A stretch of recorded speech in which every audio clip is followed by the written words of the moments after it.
그러면은 이 플래너를 작성을 시작은 해볼 수 있는데 되게 끈기 있게 하시기 어려웠을 것 같아요. 근데 어떻게 맞아요. 이렇게 계속 지속적으로 할 수 있었는지. 사실 가장 큰 이유는 플래너로 효과를 한번 봐보시면은 아무리 귀찮고 힘들어도 그걸 계속 지속하게 되는 것 같아요. 플래너 없이 한 학생은 한 5 정도의 학습을 한다면 저는 플래너를 가지고 8 정도의 학습을 했던 경험이 있기 때문에 끝까지 지속할 수 있었던 것 같습니다. 그러면은 플래너를 정말 밀리거나 그랬던 적은 없었나요? 사실 저도 사람이라서 밀리면 또 하기가 싫거든요. 그렇지만 오늘 밀린 게 있으면 주에 나눠서 최대한 완료하려는 방식으로 했었는데 그게 크게 도움이 된 것 같아요.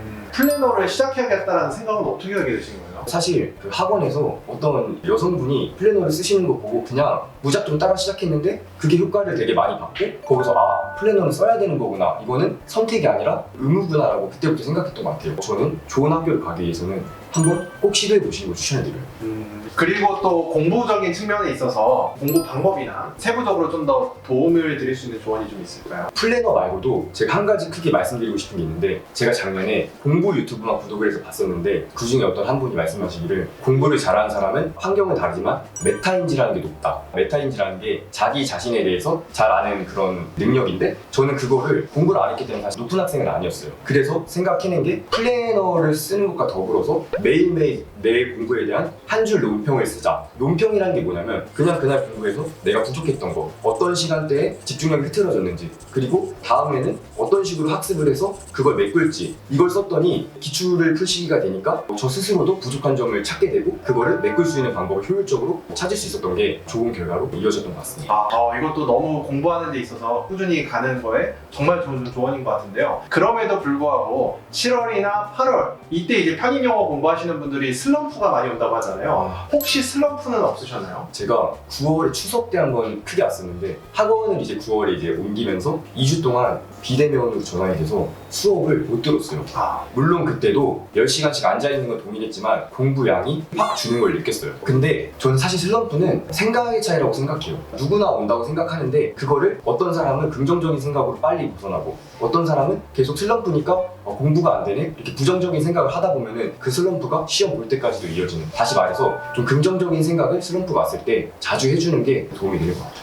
그러면은 혹시 어떤 긍정적인 상상을 하셨는지? 아침에 그런 것들을 많이 했어요. 서강대하고 한양대가 정말 가고 싶었는데 나는 내년에 무조건 이 경영관에서 수업을 듣고 있을 것이다. 이런 식으로 자기 암시를 주는 것이 유치한 것 같지만 정말로 도움이 돼요. 그리고 제가 실제 슬럼프 벗어날 때도 그런 긍정적인 생각들이 저를 많이 도움을 줬던 것 같아요.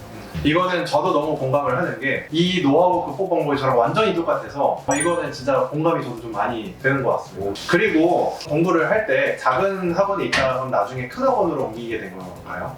맞아요. 제가 원래는 소형학원에서 9월 정도까지는 기본기를 닫고 기출 문제를 풀고 그 점수를 이렇게 벽에 붙여놨어요.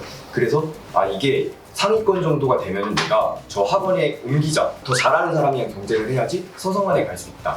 그래서 반에서 10등 이상으로 올라가고 나서 강남으로 학원을 옮겼습니다. 이거는 학원의 문제가 아니라 더 잘하는 사람들과 경쟁하기 위해서 더 자극을 받기 위해서 옮겼는데 그게 실제로 큰 동기부여가 됐고 많은 효과를 봤던 것 같아요. 그러면 이제 9월 정도에 이제 대형학원으로 옮겼을 때 등수가 한 몇 등까지 됐었나요? 처음에는 처참했어요. 소형학원에서는 1등도 해보고 10등 안에 매번 들었었는데 처음에는 20등도 해보고 30등도 해보고 그런데 결국에 마지막에 총합 등수가 나오는데 400명 중에서 15등 정도로 기억하고 있어요. 항상 그랬던 것 같아요. 처음에는 성적도 안 나고 성과도 안 나고 그렇지만 노력으로 극복이 된다고 생각하는 게 제 케이스가 딱 그걸 증명하는 케이스가 아닌가 싶어요. 어떻게 보면은 대형학원에서는 4개월? 네, 그죠. 정도 만에 마지막에 15등까지 가게 된 그런 부분이라고 좀 생각이 드는데요. 그러면은 아무래도 이제 편입영어 공부를 하시는 분들이 온라인으로도 요즘 지방에서는 많이 하시기도 하고 코로나 때문에 오프라인이 좀 제한이 되거나 하시는 분도 있는데 온라인으로 공부하시는 분은 어떻게 생각하세요? 제가 실제로 작년에 학원이 코로나 때문에 비대면으로 전환됐었는데 처음에는 그런 생각을 했어요. 비대면으로 어떻게 학원 수업을 들어? 그렇지만 한번 들어보고 나니까 그 동영상을 녹화해서 원할 때 다시 들을 수가 있어요. 그리고 채팅으로 선생님들이 빠르게 피드백을 해주기 때문에 저는 긍정적이라고 생각을 하고 있어요. 그러면 아무래도 내년에도 이제 코로나 때문에 혹은 지방에서 온라인으로 듣는 학생이 있더라도 충분히 그건 문제가 되지 않는다. 비대면도 잘만 활용하면 대면 이상으로 많은 효과를 거둘 수 있다고 생각하고 있습니다. 그럼에도 불구하고 혼자 공부하는 게 의지가 조금 쉽지 않다. 그러면 그래도 오프라인으로 좀 추천하시나요? 본인을 돌아봤을 때 의지가 세지 않다고 하시는 분들은 사실 대면 강의를 가시는 게 맞아요. 왜냐면 현장에서 느껴지는 에너지가 내가 조금 게으르고 의지가 않게도 더 공부를 하게 만들어주고 단어를 예를 들어 오늘 10개 외울 거였으면 20개를 외울 수 있게 만들어준다고 생각하고 있습니다. 그리고 그 단어에 대해서 조금만 더 여쭤보자면요. 초반에 단어를 많이 외웠다고 하는데 9월, 10월 이럴 때도 계속 새로운 단어들을 외웠나요? 아니면 외웠던 거를 복습하는 식으로 했었나요? 학생분들이 이것도 자꾸 새로운 단어를 찾으세요. 물론 서성안을 목표로 하시면은 심화 단어까지는 외우는 게 맞아요. 그렇지만 합격을 결정하는 건 어려운 단어가 아니라 기본 단어들이라고 생각을 해요. 구문 분석을 하고 선지로 자주 나오는 단어들을 반복해서 봐야지 그게 다 외워지고 나면 그때 심화 단어로 넘어가도 된다고 생각해요. 편입에 대해서 이제 학생들이 생각을 할 때 내가 열심히 해서 한양대 편입을 했는데 혹시나 자대생분들이 차별을 하지 않을까? 직접 한양대 파이낸스 경영을 합격한 입장에서 어떤 그런 차별이나 그런 걸 느끼셨는지. 많은 경영학과 이제 동기분들과 정시나 수시로 오신 분들 많이 만나봤는데 오히려 그 어려운 시험을 뚫고 들어왔다는 것에 대해서 리스펙을 되게 해주더라고요. 저도 솔직히 처음에는 걱정했어요. 인정을 안 해주면 어떡하지? 근데 실제로 그런 건 전혀 없고 같이 편입했던 사람들도 그런 얘기를 해요. 오히려 그 자대 사람들이 인정을 해준다. 그래서 그런 부분에 있어서는 전혀 걱정하지 않아도 된다고 저는 진짜 생각해요. 그러면은 실제로 편입하고 나서도 학점이 어떻게 되셨는지. 지금 제가 사실 조금 어려운 과에 들어갔어요. 왜냐면은 여기가 수시나 정시로 들어오게 되면 3.5만 넘으면 전액장을 주는 학과예요.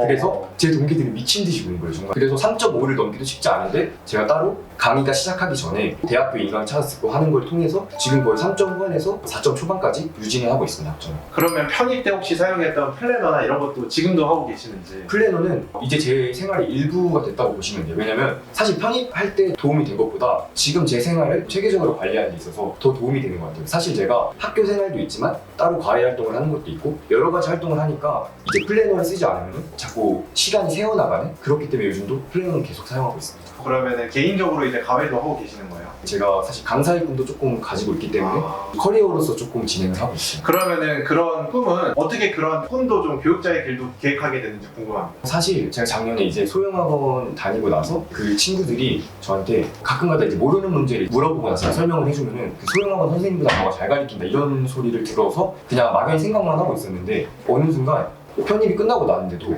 영어에 대해서 좀 미련이 남는 거예요. 이미 공부를 그렇게 열심히 했는데도. 그래서 나는 영어 쪽을 한번 가르쳐 봐야 되나 했는데 우연히 지인의 소개로 과외를 하게 됐는데 그때 가르치면서 뭔가 열정을 되게 느껴서 이게 나랑 되게 적성에 맞는구나. 그러면은 지금 가르치고 계신 학생분들도 영어 베이스가 아예 없는 친구들도 좀 같이 하고 있는 거죠? 천차만별인 것 같아요. 정말로 저처럼 베이스가 없는 사람들이 제가 쓴 글들이 읽고 나서 찾아오는 경우도 있고 유학을 갔다 오셔서 그러시는 분들도 있고 편입이 사실 천차만별이 좀 되게 큰 것 같은데 항상 공평한 시험이라고 생각해요. 아무리 베이스가 높아도 단어를 외우지 않으면 떨어지는 시험이 편입이라서 노베이스 분들도 하고자 하는 의지만 있다면 걱정은 안 하셔도 될 것 같아요. 제가 실제로 학교에 가면은 동기분들 중에 유학생 분들도 분명히 있어요. 그렇지만 나머지 절반은 노베이스거나 영어를 잘하지 못하셨던 분들도 분명히 있어요. 그렇기 때문에 꼭 유학생이어야지 서성원에 간다. 이건 정말 잘못된 통념인 걸 말씀드리고 싶어요.